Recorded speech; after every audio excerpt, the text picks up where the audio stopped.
Ann Curtis super cool sa kanyang bagong hairstyle. Walang duda, isa si Ann Curtis sa mga artista na kahit anong hairstyle ang subukan ay lalabas pa rin ang kanyang natural na ganda at karisma.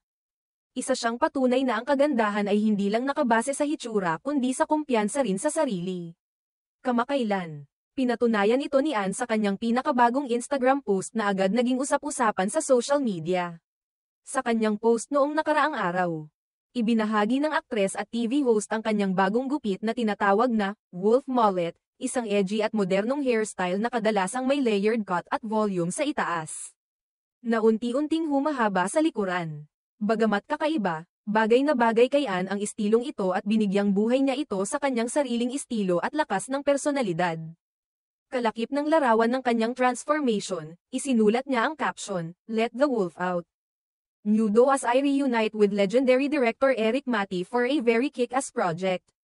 Ipinapahiwatig nito na ang pagbabago sa kanyang hitsura ay hindi lamang para sa fashion o panibagong style, kundi bahagi rin ng paghahanda sa isang matapang at kapana-panabik na proyekto, kung saan muli siyang makakatrabaho ang award-winning filmmaker na si Eric Maty.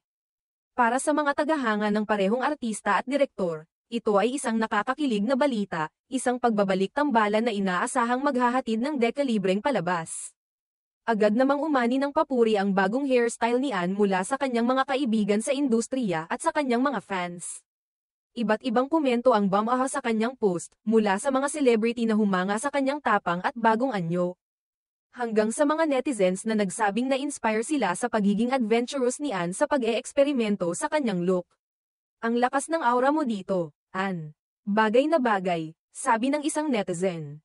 "Excited na kami sa project ninyo ni Direk Eric. Ang fierce ng look mo," komento pa ng isa. Hindi rin naiwasang balikan ng ilan ang iba't ibang hairstyle na nasubukan na ni Ann sa nakaraan, mula sa pixie cut hanggang sa long, flowing curls. Sa bawat transformation, dala-dala pa rin niya ang kanyang signature elegance at charm. Ngunit ang wolf mullet ay tila isang bagong pahayag. Ito ay imahe ng isang babaeng matapang, empowered, at handang sumubok ng bago. Bukod sa kanyang physical transformation, marami ang nakapansin sa positibong enerhiya na taglay ni Ann sa kanyang mga recent updates. Tila handang-handa na siyang bumalik sa mas seryosong pag-arte matapos ang ilang taong pagtutok sa pagiging ina at host ng It's Showtime. Ngayong unti-unti nang bumabalik sa normal ang industriya ng pelikula. Masaya ang mga tagahanga na makita siyang muli sa big screen, lalo na sa isang proyekto na pinamumunuan ni Eric Maty, na kilala sa paggawa ng mga pelikulang mapangahas at puno ng lalim.